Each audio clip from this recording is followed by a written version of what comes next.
السلام علیکم، welcome back to my channel. کیسے ہیں آپ؟ آئی ہوپ آپ لوگ ٹھیک ہوں گے، خیر خیریت سے ہوں گے، مزے میں ہوں گے۔ میں ہوں آپ کی ہوسٹ میشا ارسلان۔ آج میں جو آپ کے لیے ناول لے کر آئی ہوں اس کا نام ہے میں تیرا سرمایہ ہوں بائی سنیہا روف۔ چلیے ہم اپنے ناول کی ایپیسوڈ نمبر 5 کو ریڈ کرنا سٹارٹ کرتے ہیں۔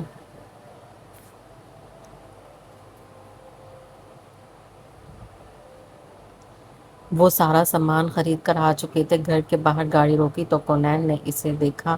تم جاؤ کونین، میں دادا جان سے ملنے جاؤں گا، شیان نے کہا تو کونین نے کچھ سوچتے اسے دیکھا۔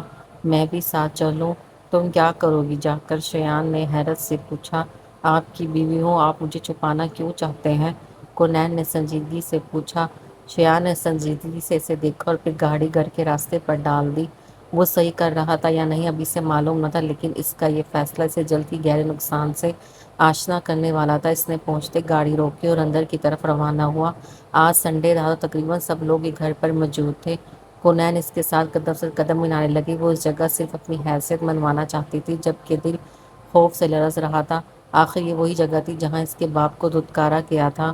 وہ اندر داخل ہوئے تو سب لان میں موجود تھے۔ آ جاؤ شیر، جہانگیر عثمانی نے اسے دیکھتے پھر پیچھے اس لڑکی کو دیکھا جسے کل رات وہ بیوی کہہ رہا تھا، اور وہ لڑکی کون تھی وہ جانتے تھے۔ وہ دونوں گلے لگے تو کونین ایک سائڈ پر کھڑی ہو گئی۔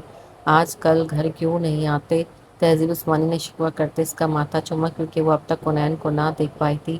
بس بھائی کی مصروفیات ہی حسین ہیں، محمد نے شرارت سے کونین کو دیکھتے کہا۔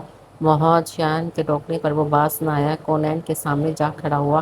ہیلو حسین لڑکی، اس نے آگے ہاتھ کیا تو کونین نے ہونک بنے اسے دیکھا۔ محمد وہ ہاتھ نہیں ملائے گی، شیان نے سنجیدگی سے کہا۔ لیکن کیوں بھائی؟ اتنی مشکل سے اس حسین لڑکی سے دوستی کی تھی میں نے، اب یہ پھر بدل گئی ہے؟ وہ شکوہ کرتے بولا تو ملائکہ اٹھ کر آئی اور شیان کے ساتھ لگتے ملی۔ کونین نے کی نکیوں سے انہیں دیکھا اور پھر اس نے محمد کا بڑا ہاتھ تھام لیا تو شیان نے ہونٹ پیچھے دیکھا۔ بھائی آپ غلط تھے، محمد نے کہا تو شیان نے کونین کو دیکھا جو اس کو نہیں دیکھ رہی تھی۔ یہ لڑکی کیا کر رہی ہے تمہارے ساتھ؟ سائمہ نقوی جو وہیں موجود تھی باہر آتی بولی تو شیان عثمانی کا دل رک گیا۔ اس نے خود پر ملامت کی کونین کو آج ساتھ لانے پر۔ خالہ بعد میں بات کریں گے، شیان نے شائستگی سے کہا۔ کیوں بتاؤں سب کو یہ تمہاری بیوی؟ خالہ پلیز، شیان نے کہا تو کونین نے صورت کو دیکھا جو اسے ہی نفرت بھری نگاہوں سے دیکھ رہی تھی۔ شیان اپنے کمرے میں جائیں آپ ان کو لے کر، جہانگیر عثمانی نے دونوں کو دیکھتے کہا۔ کہیں نہیں جائے گی یہ، بلکہ یہ لڑکی جائے گی، سائمہ میں چلائی۔ اب وہاں مور جیسا سناٹا تھا۔ شان کیا تم نے اسے اب تک نہیں بتایا کہ جو تم نے کیا وہ ایک ڈرامہ تھا اسے دھتکارنے کا؟ کونین کو لگا اس نے غلط سنا ہے، سب پر سکتہ طاری ہو گیا۔ باقی سب کو تو یہ ہضم نہیں ہوا تھا کہ وہ لڑکی جو اس کے کام کرنے کے لیے آئی تھی وہ اس کی بیوی تھی۔ خالہ اپنے کمرے میں جائیں، ہم یہ سب اکیلے میں کیوں؟ بس اس لڑکی کو نکالو۔ اب میرے کہنے پر تم نے اس کے ساتھ یہ ساتھ رہنے کا اور شوہر بننے کا ناٹک کیا تھا نا، تو اب میں کہہ رہی ہوں ختم کرو، طلاق دو اسے اور دھتکار دو اسے بھی ویسے ہی جیسے سالوں پہلے اس کے باپ نے مجھے دھتکارا تھا۔ ان کے لہجے میں نفرت کی تپش کے سوا کچھ نہ تھا۔ کونین نے دھڑکتے دل اور سوکھے ہونٹوں کے ساتھ شیان کو دیکھا اور قدم آگے بڑھائے۔ شیان، کونین اس کے سامنے جا کھڑی ہوئی۔ بتاؤ اس کو شان کے اس کو ساتھ رکھنا، بیوی کہنا سب ایک ڈرامہ تھا تو تم جلد اس سے عادت لگوا کر چھوڑنے والے تھے اس کے باپ کے در پر۔ سائمہ نقوی کی آواز پھر سے گونجی۔ بیٹی تم جاؤ، جہانگیر عثمانی نے اسے دیکھتے کہا جو پتھر کی ہو گئی۔ اس نے ہاتھ اٹھائے اور شیان کا کالر تھاما۔ یہ سچ ہے کہ وہ سب فریب تھا؟ بولو۔ وہ چیخ اٹھی تو شیان نے اس کی آنکھوں میں دیکھ کر کونین خبر کو تمام جوابات مل گئے تھے۔ اس نے آنکھیں بند کی اور اس کا نازک ہاتھ اٹھا اور شیان عثمانی کے سینے پر پڑا اور پھر لگاتار وہ اپنے آپے میں نہیں تھے۔ تم نے میرے ساتھ دھوکہ کیا تو تم مجھ سے نبھا چاہتے تھے نا؟ کیوں میں اپنے باپ کے علاج کے بدلے تو پہلے ہی تمہاری نوکر بننے کو تیار تھی، پھر کیوں تھے؟ تم نے میرے جذبات سے کھیلا۔ وہ رو رہی تھی۔ جہانگیر عثمانی کو اس پر ترس آیا۔ اپنے بچھڑے بیٹے کے اکلوتے لات کو ایک ربطہ دیکھ وہ بھی تڑپ اٹھے تھے۔ سالوں پہلے کی رنجشیں وہ بھول گئے تھے اور قدم آگے بڑھایا اور کونین کو سینے سے لگانا چاہا۔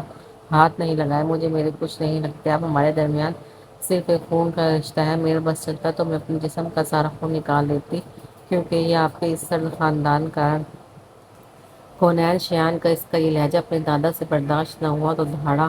آواز اونچی کرنے سے کچھ نہیں ہوگا شیان عثمانی، مجھے حقیقت بتا لینے دیں آج آپ کے معزز دادا کو تو سنیں محترم جہانگیر عثمانی، آپ ہی کے بیٹے خبر عثمانی کی اولاد ہوں میں، وہی اولاد جس نے آپ کی فرزدہ روایت کا پاس نہ رکھا اور میری ماں سے محبت کی شادی کر لی۔ آپ کی غیرت نے گوارا نہیں کیا اور آپ نے جائیداد اس محل نما گھر ہر رشتے ہر شائز سے محروم کر دیے۔ میرے باپ نے زندگی اکیلے گزاری ہے، کبھی آپ لوگوں سے اپنا حق نہ مانگا اس بزنس میں، اس دولت میں جس میں آپ سب کے بیٹے آج بادشاہوں کی طرح زندگی گزار رہے ہیں۔ اس سے میرے باپ کی بھی محنت تھی۔ میری ماں کے گزرنے میں بھی آپ کا دل اپنے بیٹے کی مہریوں پر نہیں تڑپا، بلکہ آپ کو تو پتہ بھی نہیں کہ وہ زندہ بھی ہے، یا خدا آپ جیسا باپ کسی کو نہ دے۔ اس کی آواز رن گئی تھی۔ کئی سال پہلے جہانگیر عثمانی ایسے دہاڑ رہے تھے خابر عثمانی پر، آج اس کی بیٹی اپنے باپ کے حق میں یوں بولی تھی کہ خاموشی چھا گئی۔ سارے بھائی اپنے بچھڑے بھائی کی بیٹی کو ہمدردی سے دیکھ رہے تھے۔ میرا باپ اسپتال کے بستر سے نہ جانے کتنے سالوں سے لگا ہے۔ آپ لوگوں کا تو خون سفید ہو گیا ہے۔ پلٹ کر پوچھا تک نہیں کہ شخص کے پاس دوا کے لیے پیسے بھی ہیں یا نہیں۔ آپ سب تو اپنے بزنس کو آسمانوں پر لے جانے کے لیے دن رات کوشاں ہے۔ میں نے اس شخص نے شایان عثمانی کی طرف دیکھا۔ اس سے مدد کی امید تھی، مجھے پتا تھا اس شخص کے نکاح میں ہوں میں، اور پتہ ہے یہ بھی آپ جیسا نکلا۔ اس نے شرط رکھی کہ میں ایک نوکرانی کی طرح اس کے ہر کام کروں، تو ہی بدلے میں یہ میرے باپ کا علاج کروائے گا، اور میں نے کیا، سب کیا، لیکن پھر اسے یہ رشتہ نبھانا تھا۔ میرے خدا گواہ ہے، ہر بال پہل اس نے کی، اور آج یہ شخص۔ اس نے شایان کو دیکھا جو اسے یوں بکھرا دیکھ خود بھی بکھر رہا تھا۔ اس نے آگے بڑھنا چاہا۔ شایان عثمانی اپنے قدم وہیں روک لو، نہیں تو خود مر جاؤں گی یا تمہیں مار دوں گی۔ سالوں کی سیاست پر وہ خاموش تھی، لیکن آج شایان عثمانی کے دھوکے پر وہ پھٹ پڑی تھی، ٹوٹ کر بکھری تھی۔ یہ شور سب کے کانوں نے سنا تھا۔ وہ قدم بڑھاتی جہانگیر عثمانی کے پاس کھڑی ہوئی۔ سالوں پہلے میرے باپ نے روایت کا پاس نہیں رکھا تھا تو انہیں سزا ملی تھی۔ آج آپ کی پوتی کو شخص نے نگاہ میں رکھتے دھوکہ دیا ہے، دھتکارا ہے، مجھے یوں لوگوں میں تذلیل کا نشانہ بنا دیا ہے۔ اس کو کیا سزا دیں گے؟ اس کو بھی خاور عثمانی کی طرح دھتکاریں، ہر چیز سے آگ کریں، ہر رشتہ ختم کرو، لاتعلق بن جائیں، اس سے تو میں دیکھوں کہ انصاف ہوتا ہے جہانگیر عثمانی کے محل میں یا نہیں۔ خاموشی چھائی رہی، کوئی کچھ نہ بولا تو وہ مسکرا پڑی اور پھر خشک سا کہکا لگایا، مجھے رب سے شکوہ رہے گا کہ خاور عثمانی کو اس گھر میں پیدا کیا گیا اور میرے لیے اس نے خود پر انگلی رکھی، میرے لیے اس شخص کو چنا گیا۔ اس کے لہجے میں تصدیق تھی، شایان عثمانی کے لیے، ان کے درمیان موجود رشتے کے لیے۔ شایان آگے بڑھا اور اس کے کندھے تھامے، ایسا کچھ نہیں ہے، تم میری بیوی ہو اور شایان عثمانی تمہیں کبھی نہیں چھوڑے گا۔ میں سب بھول جاؤں گی شایان، بس ایک بات کا جواب دے۔ بولو۔ شایان نے اپنے ہاتھ اس کے چہرے پر رکھے جو رو کر سرخ پڑا تھا، اس کے دل پر پھوسا پڑا۔ اس لڑکی سے اس نے عشق کیا تھا، اس پر الہام ہو گیا تھا، اس کا یوں رونا اور ٹوٹ کر بکھرنا اسے بھی توڑ رہا تھا۔ یہ جو عورت، اس نے سائمہ نقوی کی طرف انگلی سے اشارہ کیا، انہوں نے جو بھی کیا کہا، کیا اس میں ذرا بھی سچائی تھی؟ کیونکہ وہ اتنا تو جان گئی تھی کہ سالوں پہلے جس عورت پر اس کے باپ نے اس کی ماں کو ترجیح دی تھی، وہ وہی عورت تھی، تہذیب عثمانی کی بہن اور شایان عثمانی کی خالہ۔ شایان عثمانی نے آنکھیں بند کر کے کھولی، کونین تم سے نباہ کیا ہے میں نے شایان عثمانی، تمہیں مر کر بھی نہیں دھتکار سکتا، تم میری بیوی ہو، میں نے پہرو تمہیں سوچا ہے، میں نے تم سے محبت کی ہے، اور کیا آپ نے مجھے دھوکہ دیا شایان؟ کسی بدلے کے وہ آغاز میں، اس کے بعد جو ہوا وہ سب حقیقت۔ کونین نے اس کے ہاتھ جھپکے اور اس کے سینے پر ہاتھ رکھتے اسے دھکا دیا، تم میرے لیے نہیں بنے شایان عثمانی، کیونکہ کونین خبر کو اس کی صاف اور شفاف زندگی کے بدلے تم جیسا شخص نہیں مل سکتا، بلکہ یہ بہن نما کوٹری، یہ دولت، یہ شہرت، یہ عزت، یہ سب نہ خاور عثمانی کے لیے تھا نہ کونین خاور کے لیے۔ وہ اپنے نام کے آگے سے شایان عثمانی کا نام ہٹا گئی تو شایان کو لگا اس کے دل پر گہری زب لگائی گئی ہو۔ کونین نے قدم آگے بڑھائے، لیکن پھر پیچھے مڑی اور جہانگیر عثمانی کو دیکھا۔ میرا باپ شاید آپ کو معاف کر دے، لیکن یاد رکھیے گا روز محشر کونین خاور آپ سے ہر ناانصافی کا جواب طلب کرے گی۔ اور پھر اس نے شایان کو دیکھا، میں نے غلطی کر دی آپ پر بھروسہ کر کے، آپ سے محبت کر کے، کیونکہ تم تو میری نفرت کے قابل بھی نہیں شایان عثمانی۔ اور پھر سناٹا چھا گیا، وہ گھر کی دہلیز پار کر گئی، کبھی واپس نہ آنے کے لیے۔ کونین، شایان عثمانی کا ہاتھ دل پر تھا، اور پھر اس نے برداشت نہ ہوتے درد سے اپنی خالہ کو دیکھا جو اسے سہارا دیے کھڑی تھی۔ ان کا ہاتھ جھٹکا تو زمین پر گھٹنوں کے بل گرا۔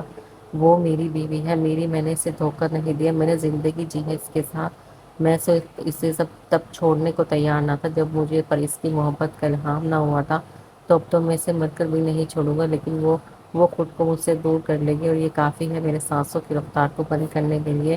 میں نے عشق کیا ہے، اس سے مجھے وہ چاہیے، وہ مجھ سے نفرت کرے گی، میں مر جاؤں گا۔ وہ ہذیانی کی آفت میں چیخنے لگا تو سب اس کی طرف بڑھے سوائے ایک شخص کے۔ جہانگیر عثمانی نے اسے چھوڑتے اپنے قدم باہر کی طرف اپنی کوٹھی کی طرف بڑھائے تھے۔ کونین خاور اور شایان عثمانی کی کہانی کا اختتام اتنا بھیانک ہوگا، کون جانتا تھا؟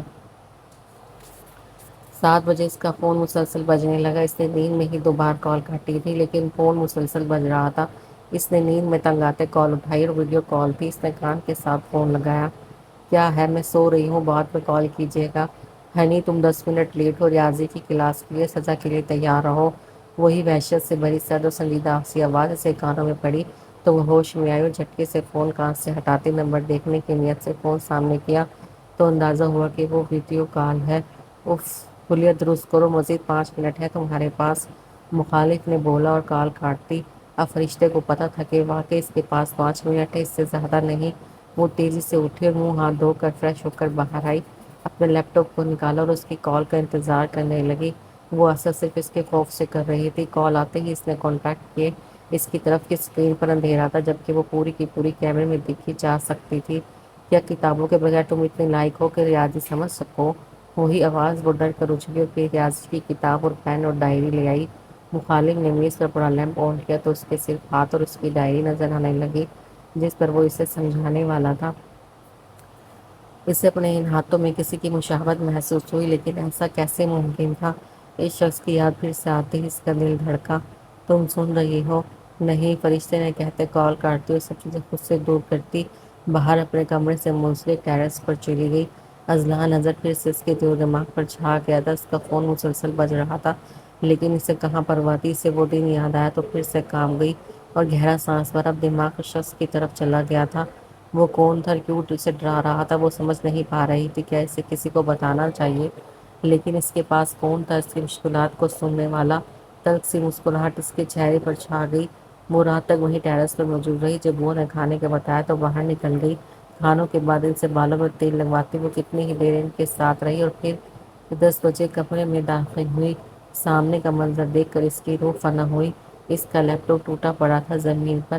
وہ قریب آئی، ٹوٹی اسکرین پر سلکی نوٹ چپکا تھا جس پر کچھ لکھا تھا، اگر اس کا استعمال نہیں کرو گی تو ضرورت نہیں ہے اسے پاس رکھنے کی، اور اگلی بار میری کال کاٹنے پر نقصان اتنا سا تو بالکل نہیں ہوگا ہنی۔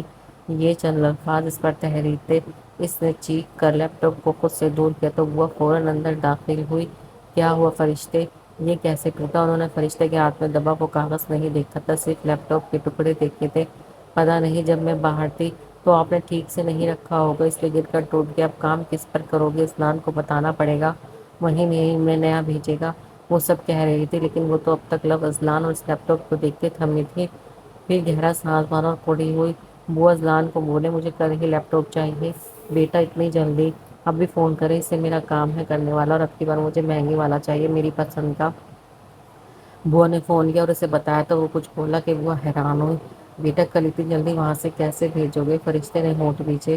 مجھے کل ہی چاہیے، وہ اتنی تیز آواز میں بول رہی تھی کہ مخالف سن چکا تھا اور وہ سن چکا تھا۔ بوا میں کل بھجوا دوں گا، اور اگلی صبح لیپ ٹاپ ان کے گھر ڈیلیور کر دیا گیا تھا۔ وہ کوئی عام لیپ ٹاپ نہیں تھا، وہ یہاں کا سب سے مہنگا لیپ ٹاپ تھا۔ فرشتے نے دیکھ لیا تھا کہ لیکن ہاتھ نہیں لگایا تھا ابھی تک۔ پھر یونیورسٹی چلی گئی اور لاشعوری طور پر حسن اور روشن کے ساتھ بیٹھ گئی۔ وہ بھول گئی تھی کہ ان کے ساتھ رہنے پر بھی اس انجان شخص کی طرف سے پابندی لگائی گئی ہے۔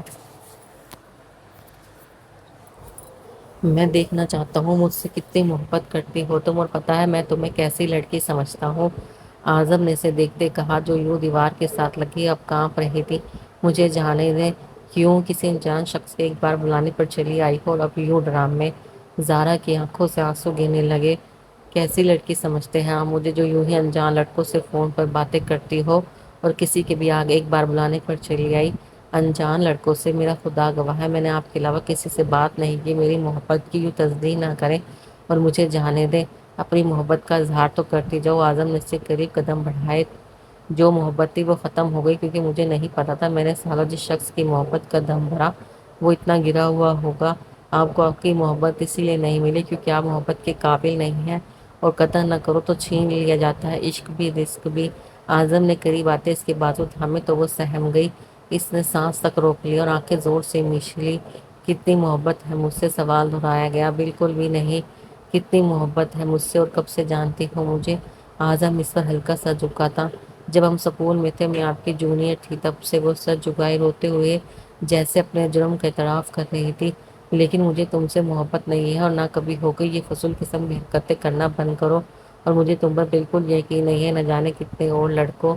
زارا نے سڑپتے جھٹکے سر اٹھاتے اس کی طرف دیکھا تو وہ مزید کچھ نہ بول سکا۔ کم از کم آپ کی طرح کسی شادی شدہ انسان پر تو نظر۔ وہ کہتے رک گئی اور اپنے کندھوں سے اس کے ہاتھ جھٹکے۔ مجھے جانے دیں۔ جاؤ، اعظم نے کہا اور وہیں ویسے ہی کھڑا رہا۔ صرف اپنے ہاتھ اٹھا لیا اس کے کندھے سے تو وہ دروازے کی طرف بڑھی۔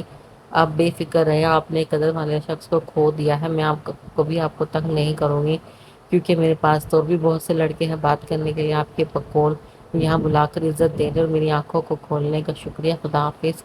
زارا نے یہ الفاظ رندے لہجے میں کہے اور باہر نکل گئی جبکہ اعظم اذن وہیں کھڑا رہ گیا۔ سر گاڑی نکالو، جہانگیر عثمانی کو باہر نکلتے دیکھ ڈرائیور نے فوراً کہا۔ نہیں، وہ بولتے قدم اٹھاتے بیرونی دروازے سے باہر نکل گئے جہاں بارش شروع ہو گئی تھی۔ آج پہلی بار وہ ساری شان محل سے اپنی گاڑی کے بغیر نکلے تھے اپنی اولاد کی اولاد کے لیے۔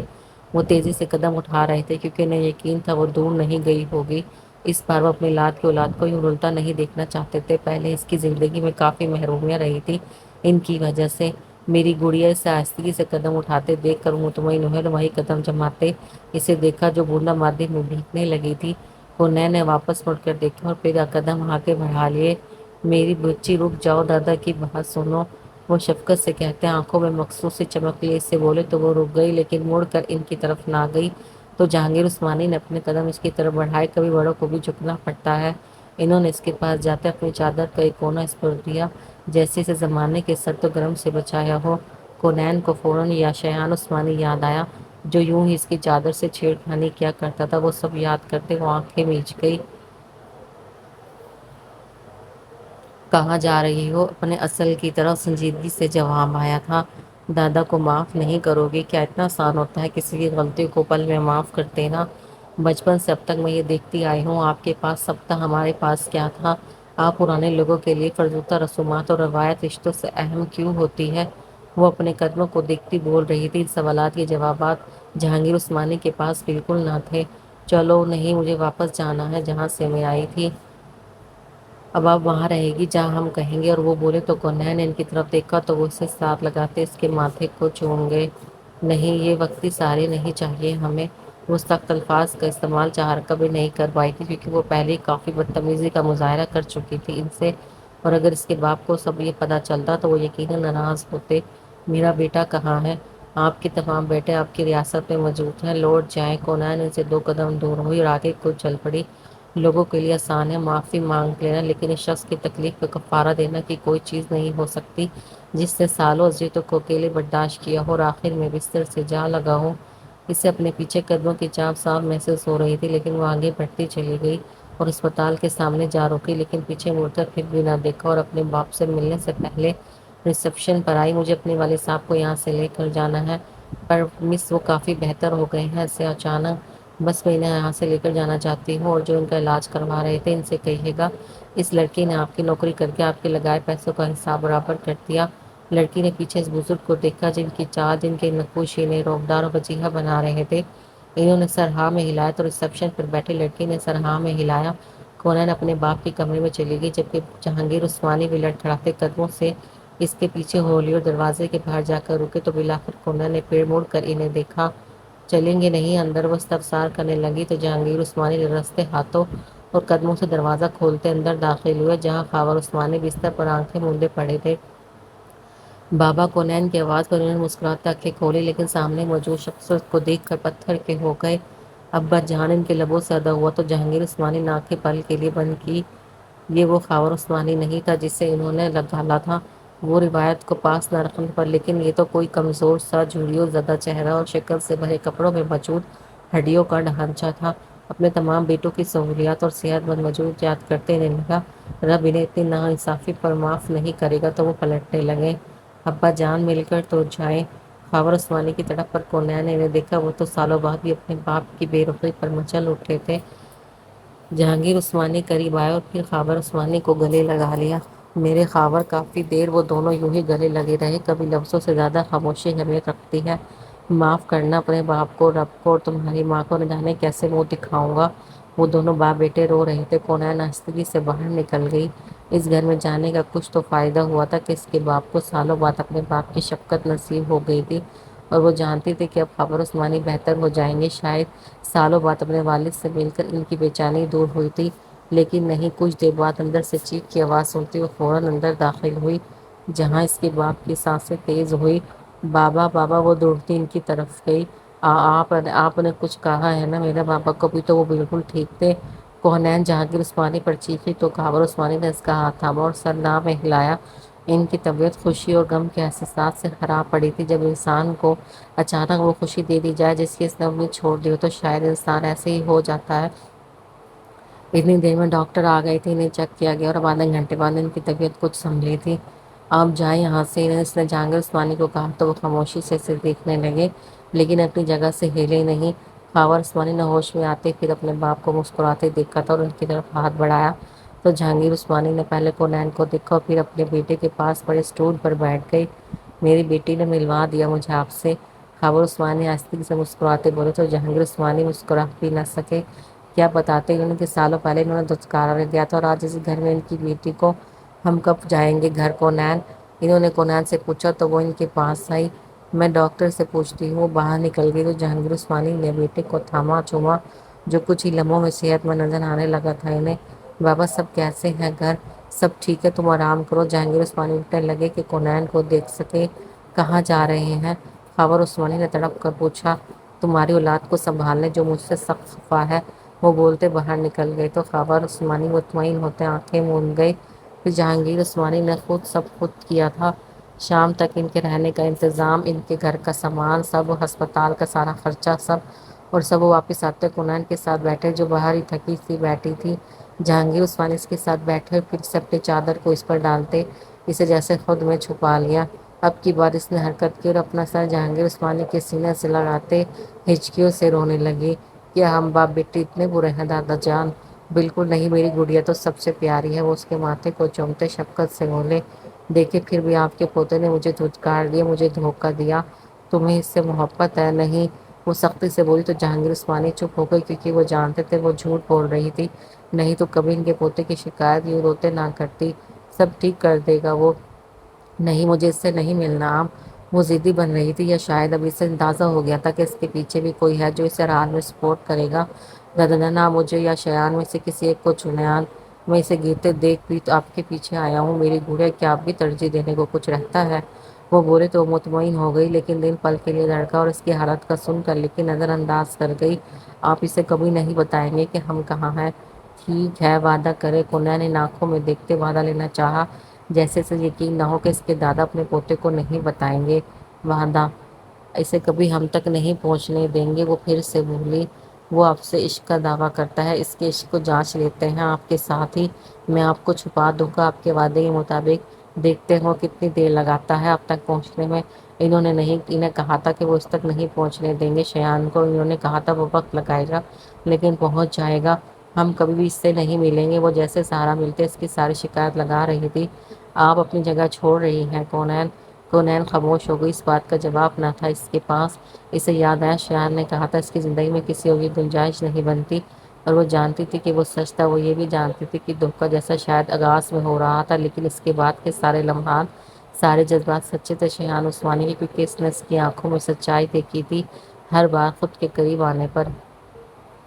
تم ہم سے اب بھی ناراض ہو؟ حسن نے کہا تو فرشتے دلچسپی سے ان کی طرف مڑی۔ شاید وہ جانتی تھی اب کہ اسے کیا کرنا ہے۔ نہیں، میں کیوں ہونے لگی ناراض؟ لیکن ایک بات بتاؤ۔ کیا؟ حسن نے کہا کیونکہ نوشین اس وقت نہیں تھی ان کے ساتھ۔ یہ سگریٹ کا ٹیسٹ کیسا ہوتا ہے؟ وہ اچانک بولی اور حسن کے تاثرات دیکھنے لگی جو حیران ہو اور پھر آنکھوں میں چمکنے لگے۔ مسکرا دیا۔ تم ٹیسٹ کرنا چاہو گی؟ وہ بولا تو فرشتے پل کے لیے سنجیدہ ہوئی۔ نہیں، کیا تمہیں کسی ایسے نشے کا پتہ ہے جس سے سکون ملتا ہو اور ماضی کی تلخ یادوں کو بھول جائے؟ وہ اس کے سامنے جھکتی رازداری سے استفسار کرنے لگی تو حسن محفوظ ہوا۔ بالکل ایسا کچھ دیکھوں گی تم سب بھول جاؤ گی، حسن نے مسکراتے اسی رازداری سے کہا تو فرشتے نے مٹھیاں بھینچی۔ یعنی وہ سچ بول رہا تھا اور ویسے بھی وہ جانتی تھی وہ شخص اس کے معاملے میں جھوٹ نہیں بولے گا۔ وہ مسکرا دی۔ مجھے کب دو گے؟ ابھی لے لو، حسن نے کہا اور یہاں وہاں دیکھتے بیگ سے کچھ نکالا اور اس کی مٹھی میں رکھتے اس کی مٹھی بند کی تو فرشتے کا حلق تک سوکھ گیا۔ فرشتے نے فوراً ہاتھ پیچھے کیا اور تھوک نکلتے اسے دیکھا۔ وہ خوف زدہ ہوئی تھی کیونکہ اس کے ہاتھوں میں ڈرگس تھے، اگر وہ پکڑی جاتی تو۔ اس نے تو یوں ہی پوچھا تھا، اسے کیا پتا تھا حسن فوراً اسے تھما دے گا۔ ٹھیک ہے، اب میں چلتی ہوں۔ فرشتے کھڑی اور پھر تیزی سے بھاگتے وہاں سے نکل گئی۔ حسن نے کندھے اچکائے اور مسکرا دیا۔ اسے تو لگا تھا کافی محنت کرنی پڑے گی لیکن فرشتے اذلان نامی لڑکی تو واقعی ہی بے وقوف تھی۔ وہ باہر کی طرف تیزی سے جا رہی تھی، مٹھی زور سے بند کی ہوئی تھی، ماتھے اور چہرے پر پسینے کے قطرے تھے۔ وہ تیزی سے کسی سے ٹکرائے اور اس شخص نے اس کی مٹھی سے زبردستی وہ پیکٹ چھینا اور بنا مڑے سیدھا چلا گیا تو فرشتے نے اپنے خالی ہاتھ کو دیکھا اور بھاگتے باہر نکل گئی۔ وہ خوف زدہ ہو گئی تھی۔ ڈرائیور باہر ہی موجود تھا وقت سے پہلے، کیونکہ اس نے دھیان نہ دیا۔ شاید مخالف جانتا تھا یا نظر رکھتا تھا اس پر۔ وہ خوف سے کانپنے لگی تو اس کا فون بجنے لگا۔ میم فون اٹھائے پلیز، ڈرائیور نے جی جھکتے کہا تو اس نے فون کان سے لگا لیا اور ڈرائیور باہر کھڑا ہو کر نکل گیا۔ بہت شوق ہے تمہیں سگریٹ ٹیسٹ کرنے کا؟ وہی آواز وہی سیٹ کی پشت پر سر ٹکا گئی۔ تمہارا دماغ درست جگہ پر ہے فرشتے اذلان حضرت، تم نے اس سے وہ پیکٹ کیوں لیا؟ اگر تم پکڑی جاتی تو تمہیں اندازہ ہے تمہارے ساتھ کیا ہو سکتا تھا؟ مخالف دہاڑ رہا تھا۔ فرشتے نے خود کو پرسکون کرنا چاہا جس میں وہ ناکام ہوئی تھی۔ آنکھوں سے آنسو بھی ڈر کے مارے نکلنے لگے تھے۔ اب رونے کا فائدہ نہیں ہے، تمہیں اس کی سزا بہت سخت ملے گی۔ مجھے فرق نہیں پڑتا، میں وہی کروں گی جو میں چاہتی ہوں۔ وہ پیکٹ آج نہیں تو کل میں استعمال۔ فرشتے اس شخص کی دھاروں اپنی جگہ سوچ رہی تھی، دل مانو باہر آنے لگا تھا۔ مجھے مجبور مت کرو کہ مجھے وہ سخت کچھ کرنا پڑے۔ وہ شخص دھاڑا سنجان آواز میں، تم جتنا سخت کر سکتے تھے کر چکے ہو۔ وہ آہستہ کے بولی اور کال کاٹ گئی۔ میرے دور بیٹھے شخص نے فون دیوار پر دے مارا۔ Damn it! فرشتے نے گر جاتے ہی فراش ہوتے خود کو پرسکون کیا، نہیں تو وہ بے حد ڈر گئی تھی۔ اس نے اس لیپ ٹاپ کو دیکھا جو اس کے سامنے تھا، پھر مسکرا دی۔ تو مسٹر اذلان کے خون کے پیسے کی کمائی یہ ہے؟ اس نے اس کے ڈبے کو دیکھا اور پھر اسے کھول کر دیکھنے لگی اور پھر سوچ نگاہیں اس پر ٹکاتی اسے رکھ کر سونے کے لیے لیٹ گئی۔ زارا وہاں سے روتے ہوئے باہر نکل گئی اور یہاں وہاں دیکھنے لگی۔ اس نے تو بھائی کو گھنٹے بعد کا وقت دیا تھا کیونکہ اسے راستے نہیں آتے تھے۔ وہ آہستگی سے ایک طرف کو چلنے لگی اور جو کچھ دیر پہلے ہوا وہ سوچنے لگی۔ اعظم حسن نے اس کے اعتماد کو اور اس کے جذبات کو بری طرح سے مجروح کیا تھا کہ وہ چیخ بھی نہ پائی تھی۔ اس نے ہوش سنبھالنے سے لے کر اب تک شخص کو چاہا تھا، لیکن فرشتے سے اس کی محبت کی شادی کا سن کر وہ پیچھے ہٹ گئی تھی۔ لیکن جیسے اسے انداز ہوا کہ اس کے جانے کے بعد فرشتے کی شادی اعظم کے بھائی سے ہو گئی ہے تو وہ خوش ہو گئی۔ اسے لگا قدرت نے اسے اس کی محبت پانے کا ایک اور موقع دیا ہے اور اس موقع کو وہ گنوانا نہیں چاہتی تھی۔ یہی وجہ تھی شخص کی ہزار بے رخی کے بعد بھی وہ پیچھے نہیں ہٹی تھی۔ محبت سے دستار پار ہونا کہاں آسان ہوتا ہے۔ ایک بار یہ تکلیف سہ چکی تھی اور اب کی بار وہ ٹوٹ کر بکھرنے لگی تھی۔ اس نے مان لیا تھا کہ آج کے آذان اعظم اس کی قسمت میں نہیں لکھا گیا اور جو آپ کا نہ ہو اسے زبردستی کہاں بنایا جاتا ہے۔ وہ تیزی سے چل رہی تھی، جب اسے اپنے پیچھے قدموں کی چاپ سنائی دی وہ تیزی سے پیچھے مڑی تو وہ دو لڑکے تھے جو اسے ہی دیکھ رہے تھے۔ زارا نے تیزی سے آگے قدم بڑھائے۔ یہ کوئی سوسائٹی تھی جہاں سناٹا تھا، سپہر میں بھی۔ ہم چھوڑ دیتے ہیں، وہ لڑکا اس کے ساتھ قدم سے قدم ملا کر بولا۔ بکواس نہیں کرو نہیں تو وہ حال کروں گی کہ یاد رکھو گے۔ زارا نے واپس اپنے قدم اس ریسٹورانٹ کی طرف بڑھائے کہ بھائی رک کر بھائی کا انتظار کریں۔ کہاں واپس جا رہی ہو؟ ہمارے ساتھ چلو۔ ایک لڑکے نے آگے بڑھتے اس کی کلائی تھامی تو زارا نے غصے سے پھٹتے اس کے چہرے پر اپنا ہاتھ جھڑ دیا جس کی آواز قریب سے فرشتے لوگوں نے سنی تھی۔ وہ لڑکا جسے تھپڑ پڑا تھا اس کے قریب بڑھا تو زارا کو اپنی غلطی کا احساس ہوا۔ وہ ریسٹورانٹ سے کچھ ہی دور تھی۔ اس لڑکے نے زارا کا دوپٹہ کھینچا جو پھٹ گیا تھا آدھا، لیکن اس سے پہلے ہی کوئی شخص انہیں دھکا دے چکا تھا۔ زارا نے اعظم کی پشت دیکھی تو سائڈ پر ہو گئی۔ وجود اب بھی کانپ رہا تھا، وہ پاگلوں کی طرح ان دو لڑکوں کو مار رہا تھا اور اب اس نے پلٹتے سرخ آنکھوں سے زارا کو دیکھا۔ یہاں آؤ، اس نے زارا کو کہا تو اس نے سر نفی میں ہلایا۔ اعظم اس کا ہاتھ ان لڑکوں تک لایا۔ اب لوگوں میں دلچسپی سے تماشا دیکھ رہے تھے۔ اسی ہاتھ سے دوپٹہ کھینچا نہ تھا، اس نے اسی ہاتھ کو اپنے جوتے تلے مسل دو تاکہ آئندہ یہ کبھی بھی کسی کے دوپٹے کی طرف نہ بڑھے۔ اس نے کہا تو زارا نے اپنے جوتے کو اس کے ہاتھ پر رکھا، لیکن اس کے وزن سے اس لڑکی کی ہلکی سی سسکی نکلی۔ بس یہ پکڑو اور گاڑی میں بیٹھو جا کر فوراً۔ اعظم نے اسے چابی پکڑائی۔ زارا نے نفی میں سر ہلایا تو اعظم نے اسے خشمگین نگاہوں سے دیکھا۔ جاؤ، دہاڑتے کہا تو وہ چلی گئی، لیکن پیچھے ان کی آواز سے مڑ کر دیکھا تو اندازہ ہوا اب کی بار اس کے ہاتھ پر اعظم حسن نے اپنا بوٹ رکھا تھا۔ وہ پارکنگ میں جا کر کھڑی ہو گئی۔ بھلا اسے کیسے پتا ہو سکتا تھا اس کی گاڑی کون سی ہے؟ بیٹی کیا ہوا تھا؟ ان لڑکوں نے کیا کہا تمہیں کہ تمہارا شوہر انہیں پیٹنے کے بعد بھی چھوڑنے کا روادار نہیں؟ وہاں کھڑا پولیس کو بلوا چکا ہے۔ اس عورت نے جو اپنی گاڑی لینے آئی تھی اس سے پوچھا۔ آدم تیزی سے ان کی طرف آیا اور اسے باہر ہی کھڑے دیکھ کر مزید طیش میں آ گیا۔ تمہیں میں نے کیا کہا تھا؟ وہ بولا تو اس عورت نے اعظم کو دیکھا پھر زہرا کو۔ تم بہت خوش قسمت ہو بیٹی، وہ کہتی چلی گئی تو زہرا نے اسے دیکھا اور پھر خود کو خوش قسمت کہنے پر اسے سمجھ نہ آیا۔ روئے یہاں سے مجھے بھائی، تمہیں ایک بات سمجھ میں نہیں آتی؟ اعظم اس کے پاس آتا اس پر جھکا تھا پھر ہاتھ بڑھائے تو زہرا نے آنکھیں میچ لی۔ اعظم نے ہاتھ بڑھاتے اس کی آنکھوں کے نیچے پھیلے کاجل کو انگلیوں سے صاف کیا۔ تمہارا بھائی آنے والا ہے، جاؤ۔ وہ پیچھے ہٹا تو زہرا نے آنکھیں کھولی۔ اور آئندہ یوں کبھی میرے کہنے پر بھی میری اجازت کے بغیر نہ آنا۔ وہ بولا تو زہرا سے نظر انداز کرتی قدم آگے بڑھا گئی، لیکن اعظم حضر اس کے پیچھے آیا تھا۔ پھر جب تک وہ اپنے بھائی کے ساتھ چلی نہ گئی وہ وہاں سے ہلا نہیں۔ ایسا اس نے کیوں کیا تھا وہ نہیں جانتا تھا۔ اپنی انگلیوں پر اس کے کاجل کو دیکھا تو گہری سانس بھر گیا۔ شایان اپنے کمرے میں موجود تھا، سب اسے آرام کرنے کا کہتے جا چکے تھے۔ وہ مسلسل چھت کو گھور رہا تھا، جو ہوا تھا اس کے متعلق سوچ رہا تھا۔ وہ کنین کو آغاز میں دھوکہ دے رہا تھا، اس کا ملنا، اسے اپنے نوکری پر رکھنا، لیکن جذبات تب بدلے جب اس نے اسے لڑکے کے ساتھ دیکھا تھا جس کی آواز سے وہ متاثر ہوتی اس کی طرف قدم بڑھا چکی تھی۔ تب اس کے دل نے اسے یہ بارہا بات کروائی تھی کہ وہ اس کی بیوی ہے، اس کی ملکیت، لیکن ملکیت سمجھنے سے کیا ہوتا ہے، فرض ادا کرنے پڑتے ہیں رشتے نبھانے کے لیے۔ وہ سمجھ گیا تھا اس کے بعد جو کچھ ہوا تھا ان کے رشتے میں، اس میں کچھ بھی جھوٹ، کچھ بھی فریب کے زمرے میں نہیں آتا تھا۔ بے شک وہ غلط تھا، لیکن کیا کنین کو اس کے سچے جذبات نہیں دکھے کبھی؟ شایان عثمانی کا اس کی طرف دیکھنا، اس کی طرف جھکاؤ، اس کے ساتھ کہکے لگانا، کیا اس کی قربت میں محب دنیا بھلا دینا، کیا واقعی اسے فریب لگا تھا؟ اس کے دل نے پہلی بار درد محسوس کیا تھا جب کنن خاور نے اس کے سینے پر ہاتھ رکھتے اسے خود سے دھکا دیا تھا، اور پھر اس کے وہاں سے نکلنے کا منظر دوبارہ یادوں کے پردے پر لہرایا تو وہ جھٹکے سے اٹھ کھڑا ہوا۔ ایسا کرنے سے اس کے سر میں شدید درد ہوا تھا۔ وہ کہاں گئی ہوگی؟ وہ اکیلی ہوگی، وہ میرے بغیر محفوظ نہیں ہے، وہ میری بیوی ہے، میری شایان عثمانی کی۔ وہ سب خود سے کہتا چادر تھامتا باہر نکل گیا تھا، سب سے پہلے کسی احساس کے تحت اپنے فلیٹ میں آیا جہاں کا ویرانہ اندھیرا اسے بتا رہا تھا یہ جگہ مکینوں سے خالی ہو گئی ہے۔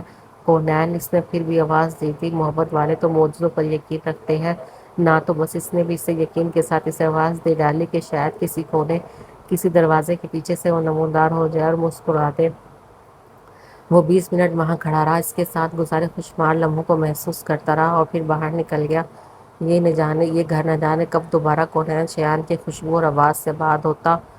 اب اسے پتا تھا اسے کہاں جانا ہے، اسے پوری امید تھی وہ وہاں ضرور ہوگی۔ شایان عثمانی، تمہارا گنہگار صحیح، لیکن تم سے دستہ بار تو مر کر بھی نہیں ہو سکتا۔ میں وہ ہسپتال میں داخل ہوا، میرے پیشنٹ خاور عثمانی، اس نے ریسیپشن پر پوچھا۔ سر وہ جا چکے ہیں۔ کیا مطلب ہے اس بکواس کا؟ وہ دھاڑا۔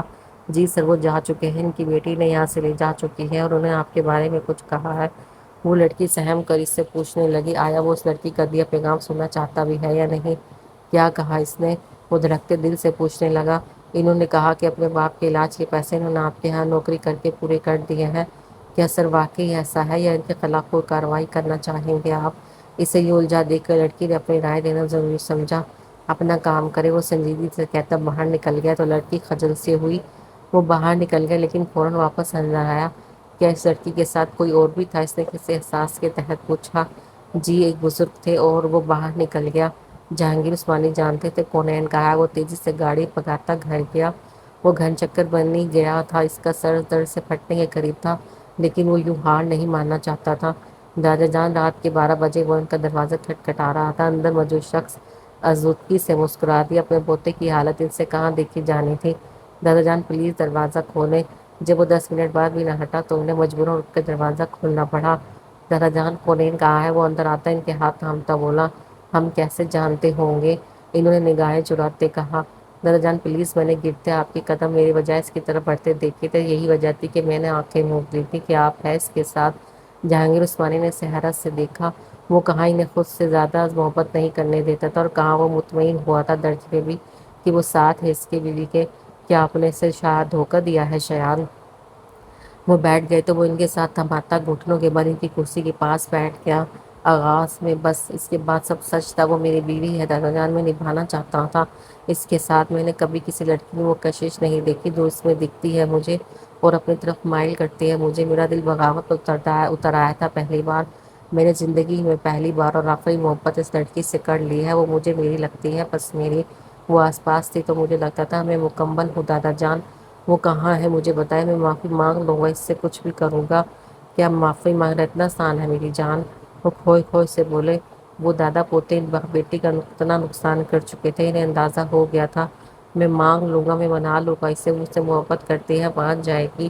وہ آپ سے محبت نہیں کرتی، اس نے جان بوجھ کر کہا، اور پھر اپنے پوتے کے چہرے کو دیکھا میں یکدم تاریخ پڑھا تھا۔ نہیں، میں نے محسوس کیا تھا، اور پورا شایان عثمانی کے بارے میں میری حساسیت غلط ہو ہی نہیں سکتی۔ وہ پر یقین تھا سو جائے جا کر۔ آپ نے اسے چنا ہے مجھ پر دادا جان۔ وہ شکوہ کناں نگاہوں سے دیکھتا ہی نہیں بولا۔ سالوں اسے محروم رکھا ہے ان سب میں نے، اور کیا تم نہیں چاہتے کہ میں اسے چنوں؟ میں چاہتا ہوں آپ سب پر اسے پھونک کے دیں، مجھ پر بھی، لیکن پلیز مجھے بتا دیں وہ کہاں ہے، تاکہ میں وعدوں کا پاس رکھنے والا ہوں شایان عثمانی، اور مجھے پوری امید ہے میرا شیر اپنے عشق کو ڈھونڈ لے گا۔ وہ اس کا ماتھا چومتے بولے تو وہ سر ہلاتا اٹھ کھڑا ہوا۔ یہ جنگ اس کی تھی اور اسے خود ہی اس وجود کو تسخیر کرنا تھا۔ وہ جانتا تھا یہ وعدہ بھی کونین نے ان سے کروایا ہوگا، اسے خود ہی اپنی بیوی تک پہنچنا تھا، اپنے گناہوں کا کفارہ ادا کرنا تھا ہجر کی صورت میں۔ دوسری طرف کونین خاور صاحب کو دوا دینے کے بعد دوسرے کمرے میں آئی تھی اور چاند کو تکنے لگی۔ محبت کا روگ بہت جان لیوا ہے، آپ کو سانس لینے میں بھی تکلیف محسوس ہوتی ہے ہجر میں، اور ہم معجزوں کی امید میں زندگی گزار دیتے ہیں، کوئی اس اذیت کو نہیں سمجھ سکتا۔ آپ بے بس ہوتے ہیں جب دل آپ کا کسی کے ہاں بغاوت کر جائے، جس کے لیے آپ سب بھول جائے، جس کے لیے آپ چاند کو دیکھتے ساری رات دعاؤں میں گزار دے۔ اذیت ناک اختتام پر اس سوچ کے ساتھ جینا کہ وہ شخص جس پر سانسوں کی رفتار اتھل پتھل ہو جاتی ہے وہ آپ کے نصیب میں آئے گا بھی یا نہیں، اس خوف کے ساتھ جینا اور جیتے جانے کا مفہوم صرف وہی سمجھ سکتا ہے جس نے ہر سانس کے ساتھ اس شخص کے ساتھ کی چاہ اور دعا کی ہو۔ وہ چاند کو تکتی رہی۔ عورت کو اتنا بے ضرر کیوں بنایا گیا ہے مرد کی نظر میں؟ سوال اس نے خود سے کیا تھا، لیکن کوئی نہیں تھا اسے یہ جواب دینے والا۔ وہ مرد بھی اتنی اذیت میں تھا، اسے کھو کر گھنٹوں سڑکوں کی خاک چھانتا آیا تھا، وہ اب بھی کہیں کھڑا سگریٹ پھونک رہا تھا۔ شایان عثمانی، ایک دن میں آپ کو میسر آ جاؤں گی، لیکن آپ کی سزا کی مدت پوری ہونے کے بعد۔ اس کے دل سے آواز آئی تو وہ اسے جھٹلاتی پل میں آسمانوں سے نگاہیں ہٹا دی، اور اگر میری سزا میں اس نے دوبارہ ملن کی امید چھوڑ دی تو؟ اس کے اپنے ہی حق سے اس سے سوال کیا تھا۔ تو میں سمجھوں کہ محبت نام ہی وقتی جذبات کا ہے۔ اس نے خود کو مطمئن کرنا چاہا تھا، اب بس دیکھنا یہ تھا شایان عثمانی سے کتنے وقت میں ڈھونڈ نکالتا تھا۔ کیا تمہیں اس پر ترس نہیں آیا؟ اکس نے سوال کیا تھا۔ کیا اس سے ترس آیا تھا مجھے دھتکارنے میں، وہ بھی اپنے خاندان کے سامنے؟ اس کے ذہن کے پروں پر سایہ اپنی کا وجود اتر آیا، اور وہ جلد اپنے باپ سے اس عورت کے متعلق باز پرس کرنے والی تھی۔ اگلی صبح اس کا فون مسلسل بج رہا تھا، اس نے قسمتاتے فون اٹھایا اور بند کر دیا، اس بات سے انجان کہ کیا قیامت ٹوٹ پڑی ہے اس پر۔ 10 بجے اس کی آنکھ کھلی تو اس نے حیرانگی سے گھڑی کو دیکھا۔ آج وہ یونیورسٹی بھی نہیں گئی تھی۔ اس نے فون اٹھایا اور آن کیا، جہاں واٹس ایپ بھرا پڑا تھا بے شمار میسیجز اور کال سے۔ اف، ایسا کیا ہو گیا ہے؟ اس نے اسٹیٹس چیک کیا تو دھڑ دھڑ آسمان اس کے سر پر آ گرے تھے۔ یہ اس کی کل کی تصاویر تھی، حزن سے وہ پیکٹ پکڑتے ہوئے کہ یہ کیفے میں ہی کھینچی گئی تھی۔ یا رب العالمین، یہ کیا ہو گیا؟ اسے نہیں پتا تھا یہ سب اتنا بھیانک روپ اختیار کر لے گا۔ اس نے کال لگ چیک کیے، لیکن آج وہاں شخص کی ایک بھی کال نہیں تھی۔ تو کیا اسے نہیں پتا تھا جو ہو رہا تھا؟ اس کا دماغ درد سے پھٹنے لگا تھا۔ میں کیا کروں؟ اسے یونیورسٹی سے کال آئی جو اس نے کانپتے ہاتھوں سے پک کی تھی۔ آدھے گھنٹے بعد آپ کو وائس چانسلر سے ملنا ہے فرشتے اضلاع نظر، اور اگر آپ انہیں نہیں آتی تو نتائج کی ذمہ دار آپ خود ہوں گے، یاد رکھیے گا۔ اسے بتا کر کال کاٹ دی گئی تھی۔ اس کا جواب وجود زلزلوں کی زد میں تب کیا ہونا تھا؟ اس کی ڈگری کینسل کر دی جاتی اور یونیورسٹی سے نکالنے کے ساتھ ساتھ اس پر مقدمہ الگ کیا جاتا۔ اس کے ہاتھ پاؤں سن ہو گئے۔ فرشتے بیٹا اٹھ گئی ہو؟ بوا اپنے دھیان میں اندر داخل ہوئی اور اسے اس حالت میں دیکھتے تیزی سے اس کے قریب آئی۔ کیا ہوا بوا؟ یہ سب میں نے کچھ نہیں کیا، وہ مجھے نکال دیں گے، جیل میں نہیں جانا مجھے۔ وہ رو رہی تھی پاگل کی طرح بدحواسی میں۔ بوا نے اس کا فون پکڑا، پھر وہ بھی سن ہی تو رہ گئی تھی وہ تصاویر اور ویڈیوز دیکھ کر۔ فرشتے آپ؟ انہوں نے وہ مشکل صف کیا ریا؟ یہ جھوٹ ہے، میں نے تو بس… کیا بس؟ اب کب سے نشہ کرنے لگی؟ میں نہیں، یہ بس… وہ رو رہی تھی۔ اذلان کو؟ نہیں نہیں، انہیں نہیں۔ وہ ان کے ہاتھ تھامتی بولی، میں یونیورسٹی جا رہی ہوں، میں انہیں سمجھاؤں گی کہ ایسا کچھ نہیں ہے۔ وہ تیزی سے اٹھی تھی اور پھر تیار ہوتی ڈرائیور کے ساتھ روانہ ہوئی۔ وہ اپنی ڈگری پر سمجھوتا نہیں کر سکتی تھی۔ یہ سب تو اس نے یوں ہی شخص کی ضد میں کر دیا تھا۔ اس نے کال لاگ سے ایک بار پھر چیک کی، جہاں اس انجان شخص کی کوئی کال نہ تھی۔ اس کا دل دھڑکنے لگا تھا، اس کی مدد کرنے والا کوئی نہ تھا۔ وہ یونیورسٹی میں داخل ہوئی تو لوگ اسے مختلف نگاہوں سے شک کی نگاہ سے دیکھنے لگے۔ اتنے لوگوں کی نگاہیں خود پر محسوس کرتے وہ سن ہوئی تھی، تب اس کا فون بجا، وہی نمبر۔ آج اس نے تیزی سے پہلی بار میں وہ کال اٹھائی تھی۔ آگے سے خاموشی تھی، شاید مخالف اس کی حالت سے محفوظ ہو رہا تھا۔ اسے تو کم از کم ایسا ہی لگا۔ سب تمہاری وجہ سے ہوا ہے، وہ ٹوٹے لہجے میں بولی۔ گاڑی موجود ہے، باہر نکلو فوراً۔ وہی ریڑھ کی ہڈی میں سنسناہٹ پیدا کرنے والی آواز، لیکن فرشتے اضلاع نظر ابھی کے ابھی وہاں سے نکلو، اور یہ جو حرکت تم نے کل ہی کی ہے نا، اس کا بدلہ تم سے سود سمیت لیا جائے گا۔ میری ڈگری۔ وہ رو رہی تھی اور لوگ اس کی طرف متوجہ ہو رہے تھے۔ اس شخص نے کیمرے سے اس کو یوں دروازے پر ہی کھڑا روتا دیکھ کر ہوٹ پیچھے۔ فرشتے باہر جاؤ، میں سب سنبھال لوں گا۔ اب کی بار پہلی بار اس کی آواز میں نرمی تھی کچھ۔ وہ الٹے قدموں سے باہر نکل گئی اور اس کی بتائی گاڑی میں بیٹھ گئی جس نے اسے گھر پہنچا دیا تھا واپس۔ اس کے بعد سارا دن وہ اپنے کمرے سے نہیں نکلی تھی۔ بوا نے اسے دودھ پلا دیا تھا اذلان کے کہنے پر، جس میں بے ہوشی کی دوا تھی۔ وہ شام کے 7 بجے اٹھی، سر اب بھی درد ہو رہا تھا۔ اس نے فوراً فون اٹھایا۔ اسے لگا اسے یونیورسٹی والوں کی طرف سے میل آ گئی ہوگی کہ اسے نکالا جا چکا ہے اور کسی طرح کے شدید رد عمل کی، لیکن نہ اسے کوئی میل آیا تھا بلکہ سب کچھ کلیئر کیا جا چکا تھا، جیسے کچھ ہوا ہی نہ ہو۔ وہ فون پکڑے وہیں بیٹھی رہی۔ یہ سب کیسے ممکن تھا؟ یہ تو ایک برا خواب تھا۔ اس کا فون وجہ میسج رنگ تھی، یہ اسی نمبر کی جانب سے تھا۔ اب اس نمبر سے مانوس ہو گئی تھی وہ۔ تم اب یونیورسٹی نہیں جاؤ گے، تمہارا داخلہ کروا دیا گیا ہے، کل سے وہیں جاؤ گی۔ فرشتے نے وہ لفظ بار بار پڑھے تھے اور پھر اس نمبر کو پریس کیا تو دوسری جانب سے اٹھا لیا۔ تم نے کیا ہے سب تمہاری وجہ سے ہوا ہے، اور تم کیسے میری زندگی کوئی فیصلہ کر سکتے ہو اذلان نظر؟ وہ چیخی تھی۔ مخالف آسودگی سے مسکرا دیا۔ وہ اسے پہچان جائے گی لیکن اتنی جلدی سے اندازہ نہیں تھا۔ کل صبح ایئرپورٹ پر موجود ہونی چاہیے ہو تم۔ مخالف اس کی باتوں کو نظر انداز کرتا پھر سے بولا۔ کبھی نہیں، وہ گررائی۔ تمہارے تو فرشتے بھی آئیں گے۔ فرشتے اذلان نظر، اور کال کاٹ دی گئی تھی۔ فرشتے نے فون کو گھورا اور پھر دور پھینک دیا۔ کیا واقعی وہ اذلان نظر تھا یا اس نے غلط سمجھا تھا؟ لیکن وہ اذلان نظر کے علاوہ ہو بھی کون سکتا تھا؟ اس کے ہاتھوں کو یاد کرتی وہ تلخی سے مسکرائی تھی جو اس نے ویڈیو کال میں دیکھے تھے۔ میں نہیں جاؤں گی۔ اس نے ساتھ بڑا لیپ ٹاپ اٹھایا اور اذلان نظر کی اس حرکت کو یاد کیا۔ اسے تو لگا تھا وہ اس سے بے خبر ہے، لیکن وہ تو اس کے سانس لینے کی بھی خبر رکھتا تھا۔ اسے غصہ آیا، شدید غصہ۔ وہ اسے خوفزدہ کرنے میں کامیاب ہوا تھا اور اسی کی وجہ سے تو وہ اس بڑی مصیبت سے مبتلا ہوئی تھی، لیکن نہیں، وہ تو اسے پہلے ہی حسین اور حسن اور روشین سے دور رہنے کی تلقین کر چکا تھا۔ اس نے جان لیا تھا کہ حسن روشین کو یونیورسٹی سے ٹرمینیٹ کر دیا گیا ہے، اس کا نام ہر جگہ سے ہٹا دیا گیا ہے۔ اس نے آنکھیں موند لی، پل کے لیے سب بچا، لیکن اس دن کو یاد کرتے اس نے اس مہنگے لیپ ٹاپ کو دیکھا اور پھر نیچے پھینک دیا۔ تیز آواز سے وہ نیچے گرا تھا، اس کی سکرین بری طرح سے ٹوٹ گئی تھی۔ آئی ہیٹ یو اذلان حضر۔ وہ روتے تکیے پر سر رکھ گئے اور پھر کچھ دیر یوں ہی رونے کے بعد باہر نکل گئی۔ رات کا کھانا کھایا اور بوا کو ساری تفصیل سے آگاہ کیا، جو مطمئن تھی جیسے انہیں اس سے پہلے پتا سب ہو انہیں۔ وہ واپس اپنے کمرے میں آ گئی جہاں وہ لیپ ٹاپ اب موجود نہیں تھا۔ اس کا دل پھر سے خوف زدہ ہوا، وہ تو یہاں موجود نہیں تھا تو پھر کون؟ وہ واپس بوا کے پاس چلے گئے ان کے ساتھ سونے کے لیے، لیکن نہ جانے کس پہر اس نے خود کو ہوا میں محسوس کیا تھا، اور پھر خود کو کسی انجان سفر پر کسی گاڑی میں، نہ جانے میں کون تھا اور کیوں اس کے ساتھ سب ہو رہا تھا۔ آپ کیوں اعظم میرے ساتھ ہی کیوں؟ مجھے یوں ہی دھتکار دیا ہوتا، لیکن وہ سب وہ اب تک یقین نہیں کر پا رہی تھی کہ اعظم اظہر نے اسے بلا کر اس سے بدتمیزی کی تھی۔ خود کی محبت کو یوں مسکراتے دیکھ اسے گہرے دکھ میں مبتلا کر گیا تھا۔ وہ رات اس نے کیسی گزاری تھی؟ وہ جانتی تھی جب آپ کسی تکلیف میں ہو تو راتیں زیادہ دردناک اور لمبی لگتی ہیں۔ اس نے تہجد پڑھی تھی، لیکن آج ہمیشہ کی طرح اعظم اظہر کو نہیں مانگا تھا، اور شاید اب ضرورت بھی نہیں تھی۔ اگلی صبح بھی معمول کی طرح تھی جب اس کا بھائی خوشی سے واپس آیا۔ اس کے والد کا انتقال ہو چکا تھا۔ گھر میں اب بس والدہ اور 2 بھائی جو شادی شدہ تھے اور وہ موجود تھی۔ اس کی والدہ بھی جو کسی کی عیادت کے لیے گئی تھی واپس آ گئی تھی، انہی کے پاس بیٹھی ان سے بالوں میں تیل لگوا رہی تھی۔ کیا ہوا ہے اویس، اتنے خوش کیوں ہو؟ اس کی بڑی بھابھی نے اس کے بھائی سے پوچھا تھا۔ خوشی کی خبر ہے، جاؤ پانی لاؤ، پہلے وہ بولا، اور پھر آ کر امی کے پاس بیٹھ گیا۔ امی ہماری گڑیا کی قسمت بہت اچھی ہے، وہ بولا تو زارا نے حیرت سے دیکھا۔ کیوں، کیا ہوا بھائی؟ اس کی والدہ نے اپنے بیٹے سے استفسار کیا۔ اپنی گڑیا کا رشتہ آیا ہے، وہ مسرت سے بتا رہا تھا۔ اس کی ماں بھی مسکرائی لیکن وہ مسکرا نہ سکی، اب سے اکٹھے ہو گئے تھے۔ مجھے شادی نہیں کرنی، وہ کھڑی ہوتی بولی تو اس کی بڑی بھابھی نے اس کا ہاتھ تھام کر دبایا اور اسے خاموش رہنے کو کہا۔ اسے چھوڑو، تم بتاؤ کون لوگ ہیں؟ اس کی والدہ نے اسے نظر انداز کرتے اس کے بھائی سے پوچھا۔ یہ جو سامنے گھر میں اعظم اظہر رہتے ہیں، ان کے والد صاحب کی کال آئی تھی، وہ آنا چاہ رہے ہیں، وہ بہت عزت دار لوگ ہیں، ان دونوں بھائیوں کو میں جانتا ہوں، ہم بہت خوش قسمت ہیں، ہماری گڑیا بہت خوش رہے گی، وہ بہت شریف لوگ ہیں۔ زارا کو لگا اس نے غلط سنا ہے، یہ کوئی خواب تھا یا جھوٹ تھا، یہ معجزہ تھا، یہ کیسے ممکن ہے؟ بھائی کیا نام بولا ہے آپ نے؟ اعظم اظہر۔ کیا تم جانتی ہو انہیں؟ میرے سینئر تھے اسکول میں۔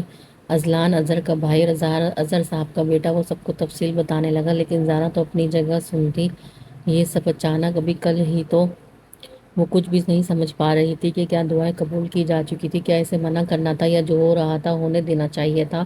وہ اٹھ کے خاموشی سے اپنے کمرے میں بند ہو گئی، جبکہ باہر سب آگے کے بارے میں بات چیت کرنے لگے تھے۔ اتنے اچھے گھرانے کا رشتہ وہ ٹکرا نہیں سکتے تھے۔ فون کر کے بلا لو انہیں، اس کی والدہ نے سوچ کر کہا تو وہ اویس نے سر ہلایا اور انہیں فون کر کے تفصیلات سے آگاہ کرنے لگے۔ زارا اپنے ہاتھوں کو دیکھنے لگی، کہاں اسے یہ سب روکنا چاہیے تھا؟ نہیں سالوں جس شخص کی چاہت کی ہے اب وہ مل رہا ہے تو وہ کیوں ناشکری کرتی؟ اس کے دل نے اس کو روکا تھا اور خوش ہونے کی نوید سنائی تھی۔ کیا یہ سب اعظم اعظم کے کہنے پر ہو رہا تھا؟ اس کے دل میں یہ سوال تھا جس کا جواب اس کے پاس نہ تھا۔ بابا وہ ان کے ساتھ بیٹھی تھی، وہ اپنے باپ کو خوشی دیکھتی خود بھی مطمئن تھی۔ سائمہ نقوی کون ہے؟ اس کے اچانک سوال پر خاور عثمانی سنجیدہ ہو گئے۔ آپ کیوں پوچھ رہی ہیں؟ بس میں جاننا چاہتی ہوں، کیا بابا جان نے کچھ بتایا ہے آپ کو؟ نہیں، لیکن اس گھر سے متعلق مجھے سب پتہ ہونا چاہیے، پلیز بتائیں، اور یہ بھی بتائیں کہ میرا نکاح کب ہوا تھا اور کیوں۔ خاور عثمانی نے گہرا سانس بھرا اور پھر اسے سب بتانے لگے۔ وہ شہر سے پڑھے تھے اور وہیں کونین کی ماں فاطمہ سے محبت ہو گئی تھی۔ ان دونوں نے ایک دوسرے کا ساتھ چن لیا تھا۔ خاور عثمانی کو پتہ تھا کہ مشکلات پیدا ہو سکتی ہیں کیونکہ یہ ان کی روایت کے خلاف تھا، شہر میں کسی بیگانہ عورت سے شادی کرنا۔ اسی لیے ان کے لیے بہت دیر سے سائمہ نقوی کو چن لیا گیا تھا اور ان کے ساتھ بات پکی کی گئی تھی، اور یہ ضد بھی سائمہ نقوی کی جانب سے کی گئی تھی کیونکہ انہیں خاور عثمانی بےحد پسند تھے۔ تہذیب عثمانی نے ہی یہ رشتہ کروایا تھا کیونکہ اپنی بہن کی پسند سے واقف تھی وہ، اور وہ دن قیامت خیز تھا جب خاور عثمانی اس کی ماں فاطمہ عثمانی سے نکاح کر کے انہیں ساتھ لے گئی تھی حویلی۔ فاطمہ کے گھر میں صرف ان کی ماں تھی جن کی رضامندی سے نکاح ہوا تھا۔ خاور عثمانی نے ساتھ لے گئے اور تب ایک الگ قیامت برپا ہوئی تھی۔ سائمہ نقوی نے پورا گھر سر پر اٹھا لیا تھا جب انہیں پتہ چلا تھا کہ ان کے نزدیک خاور عثمانی نے انہیں دھوکہ دیا تھا۔ انہوں نے سب کے سامنے خاور عثمانی کو رسوا کیا تھا۔ من گھڑت کہانی سنا کر وہ کیسے صحت باندھتے رہے تھے، ماضی میں اور ان سے محبت کے دعوے دار بھی رہے تھے، اور اب انہیں شہر میں کوئی پسند آئی تو اس کے ساتھ نکاح کر بیٹھے تھے۔ جہانگیر عثمانی نے خاور عثمانی پر پہلی بار ہاتھ اٹھایا تھا۔ وجہ ان کی روایت کی پاسداری نہ کرنا تھا۔ آپ کے بیٹے سے بڑھ کر آپ کو روایت اور یہ انجان عورت ہے۔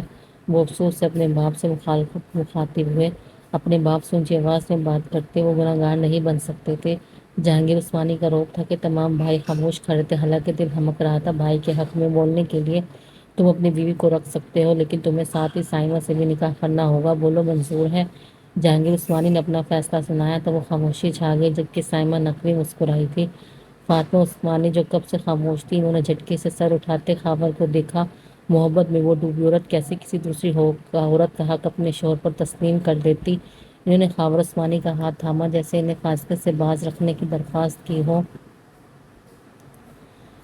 بے شک اسلام مجھے اجازت دیتا ہے بابا جان، لیکن میں یہ نہیں کر سکتا۔ ایک عورت جس سے میں نے محبت کی ہے اور ایک عورت جس سے میں نفرت کرتا ہوں، میں ان دونوں میں برابری تو قطع نہیں کر پاؤں گا، تو گناہ کا مرتکب کیوں بنوں؟ وہ آہستگی سے بولے۔ سائمہ نقوی نے روتے کافی ہنگامہ برپا کیا تھا۔ خاور عثمانی نے اس فریبی عورت کو دیکھا۔ انہوں نے اپنی صفائی میں کچھ کہنا چاہا تھا لیکن خاموش ہو گئے کیونکہ شاید ان کے والد اس وقت ان پر یقین کرتے۔ یہ تمہارا آخری فیصلہ ہے خاور؟ ان کی گرج پر ماحول میں خاموشی چھا گئی جس سے سویلی کی بنیادیں ہلنے والی تھی۔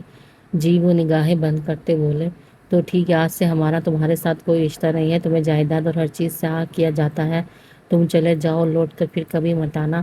وہ دھاڑے تو سب بھائیوں نے تڑپ کر انہیں دیکھا۔ ابا جان یہ ظلم ہے، شاہزیب عثمانی نے کہا تو جہانگیر عثمانی نے انہیں خاموش رہنے کی تلقین کی۔ بابا میں کیا کروں گا، کہاں جاؤں گا؟ خاور عثمانی تڑپ گئے تھے رشتے کھو دینے کے ڈر سے۔ یہ سب تمہیں ہماری روایت کے خلاف ایک عورت کو محبت میں دھتکارنے سے پہلے سوچنا چاہیے تھا۔ وہ کہتے کمرہ نشین ہو گئے تو سب بھائی اشکبار ہو گئے اور پھر خاور عثمانی وہاں سے چلے گئے کچھ نہ بولتے ہوئے۔ اس کے بعد بھائیوں نے ان کی مدد کرنی چاہی تھی لیکن وہ بھی باپ سے خفا تھے، شاید کہ بھائیوں کی مدد کو نہ کر دیا تھا اور ان کے اکیلے ہی سب کرنے لگے۔ شاہزیب عثمانی کے بیٹے شایان عثمانی سے بہت محبت کرتے تھے خاور عثمانی، اس لیے شاہزیب عثمانی اکثر اسی لیے خاور عثمانی سے شہر ملوانے لے جاتے۔ فاطمہ عثمانی نے بیٹی کو جنم دیا تو خود جان سے ہاتھ دھو بیٹھی اور کونین کو ان کے حوالے کرتی رخصت ہو گئی۔ شاہزیب عثمانی کی وہ بچی بے حد بھائی تھی۔ انہوں نے کچھ ہی سالوں بعد ایک روز اپنی خواہش کا اظہار کیا اور کونین اور شایان کا نکاح کروا دیا، لیکن اس کے بعد جہانگیر عثمانی کو ان کی اس ملاپ کا اور نکاح کا پتہ چل گیا تو وہ شاہزیب عثمانی سے بھی خفا ہوئے، تو خاور عثمانی نے انہیں ملنے سے منع کر دیا۔ وہ اپنی وجہ سے اپنے بڑے بھائی کو بھی ان سب میں نہیں جھونک سکتے تھے۔ جس میں وہ زندگی گزار رہے تھے۔ پھر انہوں نے کونین کو اکیلے سنبھالا تھا، پڑھایا تھا، لیکن رشتوں سے دوری اور عمر میں آ کر بوجھ، تھکاوٹ اور اکیلے پن نے انہیں بستر سے لگا دیا تھا۔ لیکن اس نکاح کی چھاپ ان دونوں بچوں کے ذہنوں میں ہمیشہ کے لیے چھپ گئی، جہاں وہ دونوں جانتے تھے کہ وہ کسی کی امانت ہے۔ لیکن اس نکاح کی خبر سائمہ نقوی نے نئی سازش کو سوچتے شایان کو اپنے قریب کرتے خاور عثمانی جن سے محبت کرتا تھا ان کے خلاف کرنا شروع کر دیا، اور وہی نفرت کی جڑیں اس میں پکی کر دی، اور پھر کونین خاور سے بدلہ لینے کے لیے اسے اکسایا، کیونکہ شایان عثمانی ان کی بات نہیں ٹالتا تھا، اور خاور عثمانی سے جو بدلہ وہ برسوں سے لینا چاہتی تھی وہ انہوں نے کونین کے ذریعے سے لیا تھا، یہ جانے بنا کہ اس میں سب سے زیادہ نقصان شایان عثمانی کا ہی ہوا تھا۔ لیکن ان کو کیا ہی فرق پڑتا تھا، ان سب میں خاور عثمانی خالی ہاتھ رہ گئے تھے، اکیلے اور بے یار و مددگار۔ دونوں اپنی زندگیوں میں اکیلے تن تنہا ایک دوسرے کو یاد کرتے وہ خاموش تھے۔ شایان اسے اب بھی ڈھونڈ رہا تھا، لیکن اس نے یہاں کا کام سنبھال لیا تھا، آفس کا کام وہ گھر سے کر رہا تھا فی الحال۔ پچھلے 2 ہفتوں سے وہ اسے پورے گاؤں میں ڈھونڈ چکا تھا، لیکن وہ کہیں نہیں ملی تھی اسے۔ وہ اس وقت ڈیرے پر موجود تھا، اس کے سامنے وہ حرام مشروب پڑا تھا، دل نے اسے اکسایا تھا کہ پی لو، کچھ لمحے راحت کے نصیب ہوں گے، لیکن دماغ مسلسل نفی کر رہا تھا ان چیزوں سے راحت ملتی تو یہ حرام نہ ٹھہرائی جاتی۔ اس نے وہ بوتلیں اٹھائی اور باہر توڑ کر پھینکوا دی، اور فون نکالتا کونین کے نمبر کو دیکھنے لگا۔ اس سے امید تھی وہ اس کی کال پک نہیں کرے گی، لیکن پھر بھی اس نے وہ نمبر ملایا اور پھر 10-12 اور ملاتا چلا گیا، لیکن نہ وہ اٹھایا جانا تھا نہ اٹھایا گیا۔ ہیرے، اس نے ایک ملازم کو آواز دی، تمہارے پاس موبائل فون ہے؟ جی سر، دو، مجھے کال کرنی ہے۔ اس کے لہجے کی طرف پر شخص نے شایان عثمانی کو دیکھ کر فوری طور پر فون نکال کر اسے دیا۔ شایان نے کونین کا نمبر ملایا جو کہ بیل جا رہی تھی، اسے دھڑکتے دل کے ساتھ کان سے لگایا۔ ہیلو، اور اس کی امید کے برعکس کال اٹھا لی گئی تھی اور وہ آواز سنی جو وہ پچھلے 2 ہفتوں سے سننے کے لیے تڑپا تھا۔ ہیلو، کون؟ پھر سے کونین کی آواز گونجی تھی۔ تم شایان عثمانی کے مرنے پر آؤ گی کیا؟ دھیرے سے سوال کیا گیا، سب دل کو ساکن کر دینے والا لہجہ۔ کونین جو باہر نکل رہی تھی، اجدت میں کال اٹھائی تھی، وہ لہجہ سنتے تھم گئی۔ شایان عثمانی سے کب سے کال کر رہا تھا، وہ اس نے سنی نہ تھی، اور اب تھوڑی دیر بعد ہی انجان نمبر سے کال اس نے نہ چاہتے ہوئے بھی اٹھا لی تھی۔ کون؟ وہ لمحوں بعد بولی تھی۔ کونین، شایان عثمانی، اتنی ظالم مت بنو۔ شایان نے آنکھیں بند کی، جیسے آنکھوں میں چھپا کر اب کسی کو نہ دکھانا چاہ رہا ہو۔ کونین نے کچھ نہ کہتے کال کاٹنی چاہی تھی۔ کال مت کاٹنا کونین، شایان عثمانی، اور بار بار اپنا نام اس کے نام کے آگے لگاتا اس پر یہ واضح کر رہا تھا کہ وہ اس کی بیوی ہے، اس کی محرم، جس کا نام جڑا تھا اس کے نام کے ساتھ۔ تم مجھ سے بھاگ رہی ہو، ایک دھوکے کے رشتے سے ہر عورت بھاگنا چاہتی ہے۔ شایان عثمانی، سرد سا لہجہ۔ شایان عثمانی کو لگا وہ اس سے اب تک کے سارے گناہوں کے بدلے لے چکی ہے۔ اس سرد لہجے میں بات کر کے مجھے موقع تو دو، میں سب کلیئر، میں معافی۔ لیکن کال کاٹ دی گئی تھی، اس نے لوکیشن ٹریس کروانے کے لیے بھی بھیج دی تھی، اسی لیے پرسکون تھا۔ کتنا وقت لگے گا؟ سر، کچھ گھنٹے اسی جگہ پر موجود ہے وہ، اور تمہیں کچھ گھنٹے لگیں گے، مجھے شام تک یہ لوکیشن چاہیے۔ وہ دھاڑ تک کال کاٹ گیا اور اٹھ کھڑا ہوا۔ آخر کونین شایان سے ملاقات کرنی تھی اسے شام میں۔ اس نے گھر جاتے تیزی سے شاور لیا تھا، پھر تیاری کی تھی، کیونکہ اسے کچھ تو اندازہ تھا وہ یہاں اس گاؤں کی حدود میں نہ تھی، کیونکہ اگر ایسا ہوتا تو وہ اسے اس دن کا ڈھونڈ چکا ہوتا۔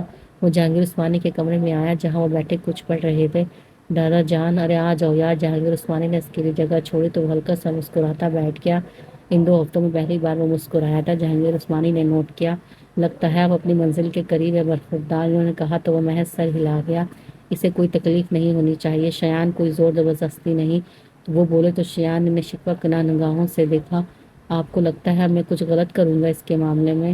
نہیں، لیکن احتیاط لازمی ہے، عورت کا دل ٹوٹ جائے تو اسے واپس محبت سے جوڑنا بے حد مشکل ہے، اور اگر وہی دل بھر جائے تو سمجھائیں کہ اب آپ کی گنجائش مزید نہیں رہتی۔ وہ اسے سمجھا رہے تھے، اور وہ تو ویسے بھی کم عمر ہے، ذمہ داریوں نے اسے سمجھدار بنا دیا ہے، لیکن اتنا نہیں کہ وہ اتنی سی عمر میں اتنے سب غم برداشت کرے۔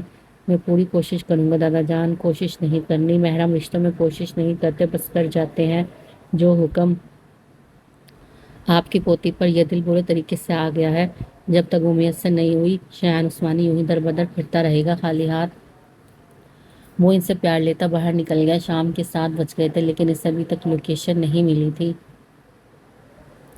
سر، آپ کی امانت کو آپ کی بتائی جگہ پر پہنچا دیا ہے، ایئرپورٹ کے قریبی کسی ہوٹل میں اسے پہنچاتے فروا نے اسے پیغام پہنچا دیا تھا جس نے اسے وہاں سے نکلنے کو کہا، اور اس کے نکلتے ہی وہ اندر داخل ہوا تھا۔ بھاری بھوٹو اور چہرے پر سنجیدگی کے تاثر لیے وہ فرشتے کے قریب پڑھا، اور پھر اس کے بیڈ کے ساتھ بڑی کرسی پر بیٹھا جو اب بھی بے ہوشی کی حالت میں ہی تھی۔ اس کے چہرے پر اپنے ہاتھ کی پشت کو پھیرا تو وہ نیم بے ہوشی میں ہی کسمسائی، جیسے بے ہوشی میں بھی یہ لمس پسند نہ آیا ہو۔ وہ شخص کرسی سے اٹھا پھر اس کے ساتھ بستر پر بیٹھا، جیسے دل کو اس کا دور ہونا بیٹھنا برداشت نہ ہوا۔ اس نے فرشتے کے چہرے پر پھر سے ہاتھ کی پشت پھیری اور پھر اس کی آنکھوں کو انگلی کی پوروں سے چھونے لگا۔ فرشتے نے ذرا سی آنکھیں کھولی اور پھر اس شخص کو قریب دیکھا تو آنکھیں پھر سے بند کر لی۔ ہنی اذلان نظر جھکا اور اپنے لبوں کو اس کے چہرے پر جا بجا رکھنے لگا۔ فرشتے نے اس کا ہاتھ ہاتھوں میں تھاما اور پھر خود سے دور کیا۔ جو اذلان نظر کو بالکل پسند نہ آیا تھا وہ ذرا پھر کے لیے جھکا اور اس کے نچلے ہونٹ کو قید میں کرتے اپنی تشنگی مٹانے لگا۔ اسے وہ دنیا میں وہ ایک لڑکی تھی جو بے بس کرتی تھی، جس کی قربت کی چھایا سے مرتے دم تک ختم نہیں ہو سکتی تھی۔ دور رہو۔ وہ اب بھی اس دوا کے زیر اثر تھی جو اسے دی گئی تھی، کیونکہ اذلان نظر نہیں چاہتا تھا وہ اسے پورے ہوش و حواس میں ملے۔ ہوش و حواس میں وہ کہاں اسے خود کے نزدیک آنے دیتی، اور اذلان اظہر میلوں دور اس کی خوشبو اور لمس کے لیے ہی تو تڑپا تھا۔ تم سے دور ہی رہا ہوں میں مہینوں، اور تم نے یہاں رہتے میری ہر حکم کی خلاف ورزی کی ہے ہنی، سزا تو بنتی ہے نا؟ وہ کہتا جھکا تھا اور اب کی بار اس کی گردن پر آہستگی سے لب رکھنے لگا۔ فرشتے اذلان نظر پر وہ اپنا لمس مرتے دم بھی سخت نہیں کر سکتا تھا، کیونکہ پچھلی بار جو اس نے غصے میں کیا تھا اس کی سزا وہ ہر روز خود کو دیتا تھا۔ عزی وہ اس کے کندھے کو پکڑتے اسے پکار رہی تھی، اور یہی تو اذلان نظر چاہتا تھا کہ وہ اس کے حواسوں پر چھایا رہے، بس پھر چاہے کسی بھی روم میں۔ فرشتے اذلان نظر وہاں ہزار حسن ہوتے ہوئے بھی یہ دل تمہارے علاوہ کسی کے لیے نہیں تڑپتا، اس خوشبو کے لیے تڑپا ہوں میں، وہ کہتا اس کے لبوں کو پھر سے قید کر چکا تھا۔ فرشتے نے اس کی گردن میں بازو باندھے تو وہ سارے بند توڑتا، اس کی خوشبو خود میں مسلسل سماتا چلا گیا۔ نہ جانے دوبارہ کب موم ہوتا، وہ دل کے ہاتھوں مجبور ہو کر کچھ دیر کے لیے گھنٹوں کا سفر کرتا، صرف فرشتے اذلان کی اظہر کی خوشبو لمس کے لیے پاگل ہوتا آیا تھا۔ وہ تھوڑا اونچا ہوا تو بند کھلی آنکھوں سے اسے دیکھنے لگے اور پھر مسکراتی۔ اذلان اظہر نے دل میں مہینوں بعد سکون اترتا محسوس کیا۔ کاش تم یہ سب اپنے حواسوں میں کرتی، وہ کہتا اس کے گال چومنے لگا۔ فرشتے اذلان اظہر یہ بات کبھی مت بھولنا کہ اذلان اظہر تمہارے لیے پاگل ہے، بے حد دیوانہ۔ میری دیوانگی اس بات سے واضح ہوتی ہے کہ میں لاکھوں کی میٹنگ چھوڑتا گھنٹوں سفر کر کے صرف تمہارے لیے آیا ہوں، وہ بولا تھا۔ وہ پھر سے مسکرا دی۔ میری آنکھیں کیوں نہیں کھل رہی؟ یہ میرے جانے کے بعد کھلیں گی میری جان۔ اذلان اسے حصار میں لے گیا۔